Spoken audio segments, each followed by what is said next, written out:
Masasabi ko lang pare, huwag niyo akong subukan. Pero bakit niyo ako sinubukan? Ala naman huwag ka naman pagay-anggay-an diyang kabayan, Ayan na, huwag mong gay-anggay-anin iyan. Mga tol, ang tunay na lalaki. Pasensya ka na, tol. Mahal kita, ma'am. Ayan po, thank you.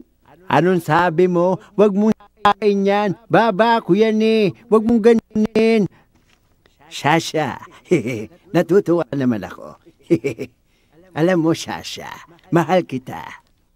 Naglilingkod sa inyo saan man sa mundo. Ang masasabi ko lang, Erap. Sino ka man? Nasaan ka man? Walang anuman, Erap. Dahil sa tunay na samahan, iba na may pinagsamahan, Erap.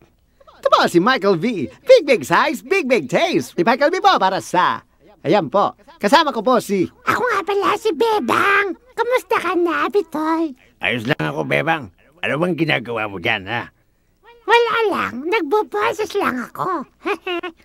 Kung mahusay ang pagsisinop at pagsisiyasat ng ebidensya, lumalabas na ang Ito po ang scene of the crime. Operatives.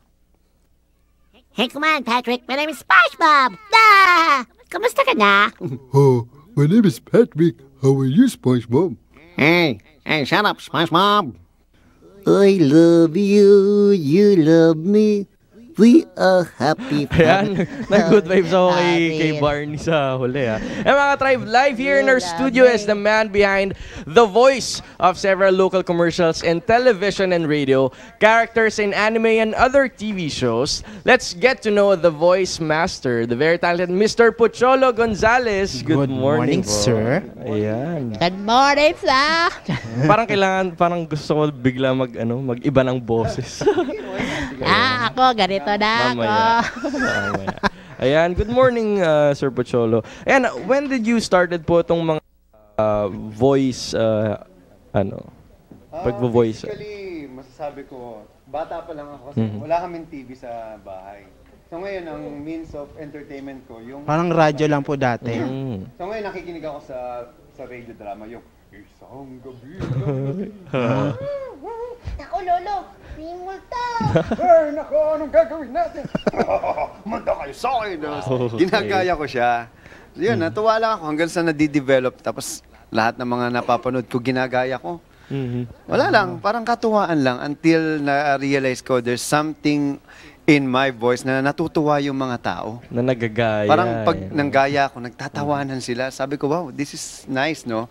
Kasi I can make people smile kahit na boses ko lang. So kasi gusto ko masaya lagi Nakakatuwa. Nakakatuwa hindi kasi parang, di ba, ang hirap. Kanina yung pinapanood ko yung video, parang, kunwari, isang show lang, tapos ikaw lang yung magbobos. Parang ang hirap ipalit-palit yung boses. If I'm gonna do it. Sa totoo lang, mahirap talaga siya kasi, actually, it's a skill. Anyone can learn it. Parang kanta, pero mayroon talagang hidden talent Yung parang talent din talaga siya. And then of course, meron kasama si Sir Pocholo with us. Would you like to introduce us to... Okay, we have here Mr. Canon Lee. He is one of my students from my voice acting workshop called VoiceWorks, and he is now with me with Creative Voices, yung company ko, Creative Voices Productions. And yeah.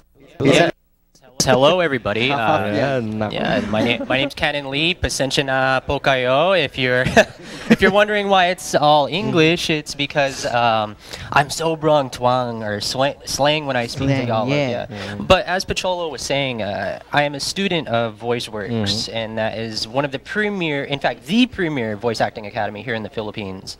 And I learned so much, not just from him, but also the instructors there. But when did you started to train for VoiceWorks? Yeah, VoiceWorks. Okay, this was roughly around the beginning of December. December last year. I graduated in December, and then I went into radio just right after that. Okay. And are you enjoying it so far? Oh yes, I'm loving it. You really have to have a passion to enter broadcasting, or let alone the voice industry. It's not for the faint of heart. You have to have a heart of gold for it. Okay. And what are yung training na